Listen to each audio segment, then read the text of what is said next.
जय श्री राम। आइए आगे सुनते हैं श्री शिव पुराण में जलदान, जलाशय निर्माण, वृक्षारोपण, सत्य भाषण और तप की महिमा। सनत कुमार जी कहते हैं, व्यास जी, जलदान सबसे श्रेष्ठ है। वह सब दानों में सदा उत्तम है, क्योंकि जल सभी जीव समुदाय को तृप्त करने वाला जीवन कहा गया है। इसलिए बड़े स्नेह के साथ अनिवार्य रूप से प्रपादान करना चाहिए। इसका अर्थ है दूसरों को पानी पिलाने का प्रबंध। जलाशय का निर्माण इस लोक और परलोक में भी महान आनंद की प्राप्ति कराने वाला होता है। ये सत्य है, इसमें संशय नहीं है। इसलिए मनुष्य को चाहिए कि वे कुआं, बावड़ी, तालाब बनवाए। कुएं में जब पानी निकल आता है तब वह पापी पुरुष के पाप कर्म का आधा भाग हर लेता है तथा सत्कर्म में लगे हुए मनुष्य के सदा समस्त पापों को हर लेता है। जिसके खुदवाए हुए जलाशय में गो, ब्राह्मण और साधु पुरुष सदा पानी पीते हैं, वे अपने सारे वंश का उद्धार कर देता है। जिसके जलाशय में गर्मी के मौसम में भी अनिवार्य रूप से पानी टिका रहता है, वह कभी दुर्गम व विषम संकट को प्राप्त नहीं होता। जिसके पोखर में केवल वर्षा ऋतु में जल ठहरता है, उसे प्रतिदिन अग्निहोत्र करने का फल मिलता है, ऐसा ब्रह्मा जी का कथन है। जिसके तड़ाक में शरत काल तक जल ठहरता है, उसे सहस्त्र गोदान का फल मिलता है, इसमें संशय नहीं है। जिसके तालाब में हेमंत और शिशिर ऋतु तक पानी मौजूद रहता है, बहुत सी स्वर्ण मुद्राओं की दक्षिणा से युक्त यज्ञ का फल पाता है। जिसके सरोवर में बसंत और ग्रीष्म काल तक पानी बना रहता है, उसे अतिरात्राश्वमेध यज्ञों का फल मिलता है, ऐसा मनीषी महात्माओं का कथन है। मुनिवर व्यास जीवों को तृप्ति प्रदान करने वाले जलाशय के उत्तम फल का वर्णन किया गया। अब वृक्ष लगाने में जो गुण है उसका वर्णन सुनो। जो वीरान व दुर्गम स्थानों में वृक्ष लगाता है, वह अपनी बीती तथा आने वाली संपूर्ण पीढ़ियों को तार देता है, इसलिए वृक्ष अवश्य लगाना चाहिए।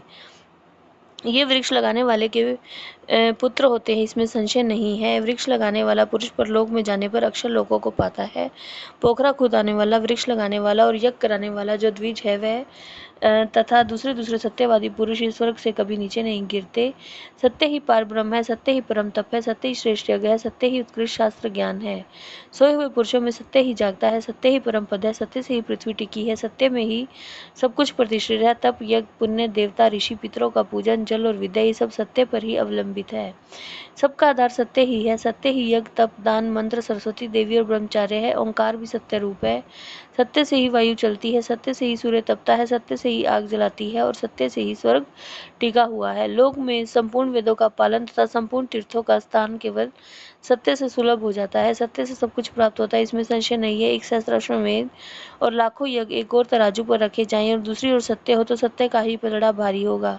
देवता, पितर, मनुष्य, नाग, राक्षस और चराचर प्राणियों सहित समस्त लोग सत्य से ही प्रसन्न होते हैं। सत्य को परम धर्म कहा गया है, सत्य को ही परम पद बताया गया है, सत्य को ही पारब्रह्म परमात्मा कहते हैं। इसलिए सदा सत्य बोलना चाहिए। सत्यपरायण मुनि अत्यंत दुष्कर तप करके स्वर्ग को प्राप्त हुए हैं तथा सत्य धर्म में अनुरक्त रहने वाले सिद्ध पुरुष भी सत्य से ही स्वर्ग के निवासी हुए हैं। अतः सदा सत्य बोलना चाहिए। सत्य से बढ़कर दूसरा कोई धर्म नहीं है। सत्य रूपी तीर्थ अगाध, विशाल, सिद्ध व पवित्र जलाशय है। इसमें योग युक्त होकर मन के द्वारा स्नान करना चाहिए। सत्य को परम पद कहा गया है। जो मनुष्य अपने लिए, दूसरों के लिए तथा अपने बेटे के लिए झूठ नहीं बोलते, वे ही स्वर्गगामी होते हैं।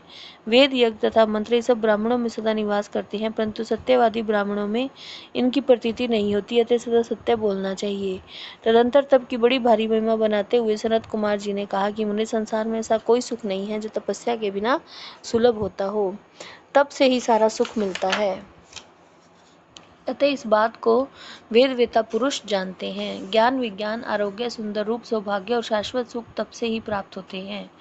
तपस्या से ही ब्रह्मा बिना परिश्रम के ही संपूर्ण विश्व की सृष्टि करते हैं। तपस्या से ही विष्णु इसका पालन करते हैं। तपस्या के बल से ही रुद्रदेव संहार करते हैं और तप के प्रभाव से ही शेष अशेष भूमंडल को धारण करते हैं। जय श्री राम।